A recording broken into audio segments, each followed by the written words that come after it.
And now for the Q&A. Today's question comes from Diane. Hi, Diane. Diane says, "Hey, Ethan, loving the podcast. I'm a 44-year-old mom of 3, nurse practitioner and wife. I find the podcast so relatable. While Thanks, I've never, Diane. love that feedback. While I've never been obese, I have struggled with maintenance and have tried to maintain muscle in these my perimenopausal years. I struggled to stay on track after 1 week of caloric deficit. I want results, but don't want to have too great a deficit I do not adhere to. Question for you is, how do you get yourself out of your own way?"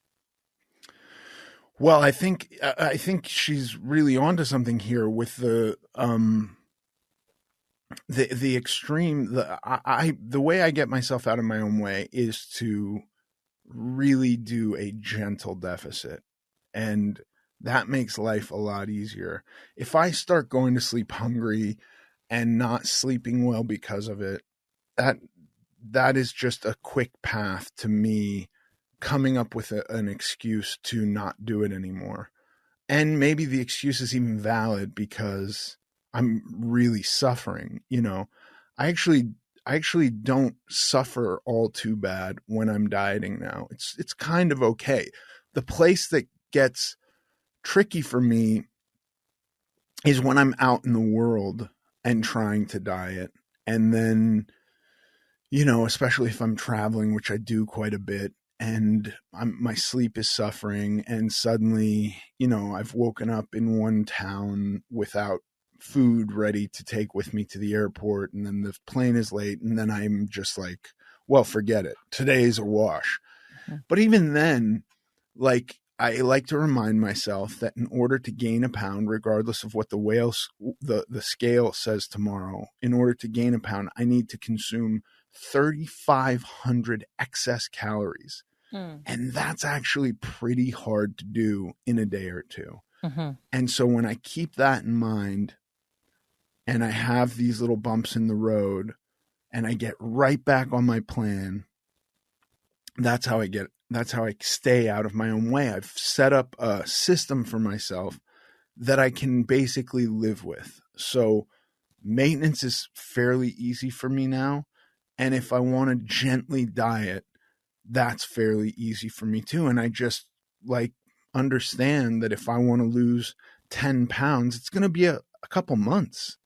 It's not, whereas I could have tried to do that in a couple of weeks a number of years ago. I don't do that anymore because those weeks are so rough.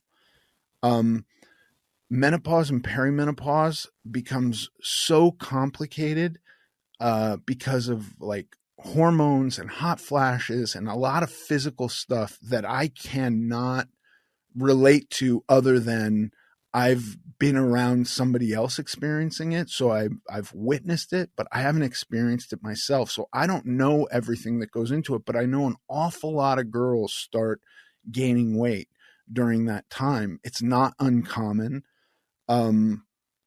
And we've had a few guests on to talk specifically about that. And I love hearing about it because I don't think it's not such a big topic of discourse in our culture. I feel so out of touch when my kids are listening to a whole new type of music that I've never heard of. And I'm like, this isn't for me. And then, to talk about half the population, at least, if not a little bit more, is going to experience this thing. And it's not really a part of the discourse. You know what I mean? We talk about puberty all the time, and that's what kids go through. And then girls have basically a second puberty that's let's just whisper about that. Seems very bizarre. Yeah. And there are books and there are doctors out there doing work on this. And I spoke to a doctor who said that girls could get hormones, and I don't know if that's helpful to you, but there is a way. I understand in that situation, just like stick to your targeted calories might not be super effective. I don't know what it's like to have a hot flash. I really don't. Like I've taken niacin and beta alanine, and those kind of give you a hot flash, but I don't think it's quite the same as the sensation of a hot flash for menopause or perimenopause. Mm-hmm. I don't know if that makes you hungry. I don't know if it makes you not like food. I have no idea. I do want to talk about it more because I think that it's interesting and that half the world is going to experience it. And therefore it's an interesting topic to me because I'm interested in people. And if half the people I know are going to experience this thing, I would like to understand it a bit more. So I'm sorry that I don't have any definitive data to relay on that specific thing.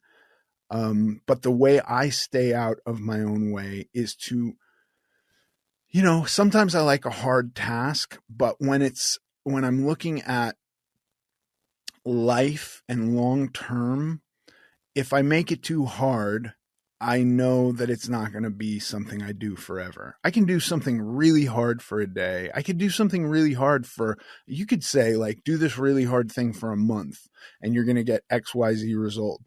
The result with regard to weight loss is not worth it because I've done that lots of times and the weight comes back and it comes back so rapidly. And I don't like that.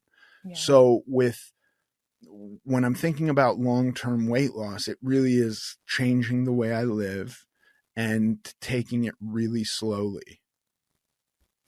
That's awesome. I love the reminder that we have had some guests on recently, doctors and experts on this topic, because it is, as you mentioned, not talked about as often as maybe it should or could be. So love that. And yeah, the gentle deficit, such a good point. So yeah, thank you for that. And Diane, thanks for your question. Let us know how you do and if any of that is helpful or, if you enjoy any of those other episodes too. And if you're out there and you have a question for Ethan, you can always email it to us at americanglutton.net.